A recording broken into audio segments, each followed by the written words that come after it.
নমস্কার, আমি সুনীতি। আমার পরিবারে তোমাদের সকলকে স্বাগত জানাই। আজকের ভিডিওটি একটু দুপুর থেকেই আমি শুরু করলাম। রান্নাবান্না কমপ্লিট, তো কিছুটা টাইম আমার হাতে ছিল। সন্ধেবেলায় যে সদা বাজারটা আমি করে এনেছিলাম সেটা কিন্তু আমার সন্ধেবেলা আর খালি করে রাখা হয়নি। তো ভাবলাম এখন সময় আছে হাতে, তো একটু গুছিয়ে নিই। দেখো, আমি এগুলো টুকটাক করে গুছিয়ে নিচ্ছি। আগামীকাল সন্ধ্যেতেই বাজারটা গুছিয়ে রাখলে ভালো হতো। তো আমার বাজার থেকে আসতে আসতে প্রায় 7:30 পৌনে 8টা বেজে গেছে, তার জন্য আমার কালকে করে রাখা হয়নি। তো একটা মুশকিল কী হয়েছে জানো তো, বিস্কুটের প্যাকেটগুলোর মধ্যে আর ম্যাগি প্যাকেটের ভেতরে কিন্তু অনেক পিঁপড়ে ধরে গেছে। এই একটা মুশকিল, গরমের দিনে যেখানে জিনিস রাখা যায় সেখানে পিঁপড়ের লাইন পৌঁছে যায়। চলো, সন্ধেবেলা হয়ে গেছে, বিকেলে আর কোনো ব্লগ আমার শ্যুট করা হয়নি। তো সন্ধেবেলা প্রচণ্ড গরম, তার জন্য আমি ভাবলাম ছাদে গিয়ে একটু আটাটা মেখে নিই।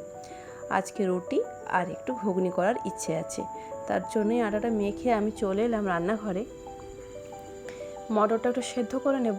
এত ভালো, একটা সিটি দিলে মটরটা সেদ্ধ হয়ে যাবে। সকাল থেকে ভিজিয়ে রেখেছিলাম অল্প একটু পনির দিয়ে মটরের তরকারি আর রুটি করব।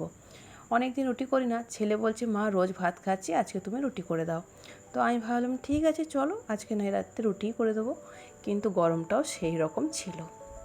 ওই একটুখানি ছেলের আবদার, তো না রাখলেও নয়।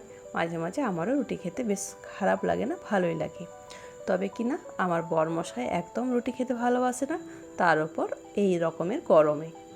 চলো, আজকে চাপে পড়ে খেতেই হবে, কিছু করার নেই। তো আমি একটু ভাজা মশলাও ভেজে নেব। শেষ হয়ে গেছে ঘুগনির জন্য একটুখানি ভাজা মশলা, জিরে, ধনে, শুকনো লঙ্কা, তেজপাতা, শুকনো খোলায় ভেজে সেটা একটু মিক্সিতে গুঁড়ো করে নেব। অনেকটাই একবারে করে রেখে দেব, তাহলে কি হবে, আবার দিন কয়েক চলে যাবে। আবার মাঝে মাঝে এভাবে করে রেখে দিলে আমার কাজটা তাড়াতাড়ি হয়ে যাবে। আটাটাও আমি মেখে নিয়েছিলাম, এখন আমি লেচিগুলো করে রুটিগুলো করে নিই। ওইদিকে কড়াইয়ের মধ্যে আমি বসিয়ে দিয়েছি, ভাজা মশলাটা হয়ে যাক, তারপর তাওয়াটা বসিয়ে রুটিগুলো আমি ভেজে নেব। গরমও যেমন রেখেছে, আবার মাঝে মাঝে কারেন্টটাও একবার করে যাচ্ছে একবার করে আসছে, কাজ করতেও অসুবিধা হচ্ছে। তো কি করব, আজ রান্না করতে করতে আমার ভীষণ কষ্ট হলো গো। একদম ঘেমে স্নান করে গেলাম। তারপরে রান্না টান্না করার পর কিছুক্ষণ বসে আমি আবার রাতে স্নান করি, ফ্রেশ হয়ে তারপরে থাকতে পারি। এত গরম, থাকা যাচ্ছিল না। রুটিগুলো আমি করে নিচ্ছি, আজকে একটু বড় বড় করেই রুটিগুলো করে নিচ্ছি। কারণ কি বলো তো, এত গরমে না আমার আর ছোটো ছোটো রুটি করার মতো ধৈর্য হচ্ছে না। শিলপাটাতে বাটবো ভাবছিলাম ভাজা মশলাটা, তারপর দেখলাম অনেকটা সময় লাগবে, একই গরম লাগছে, ভালো লাগছে না, তার জন্য আমি মিক্সিতেই গুঁড়ো করে নিলাম। কি ভীষণ গরম পড়ছে বন্ধুরা, দেখো আমি তো পুরো ভিজে গেছি, পুরো ভিজে গেছি। আর বলতে হবে না একটু রান্না করার জন্য কত কষ্ট, বলো তো।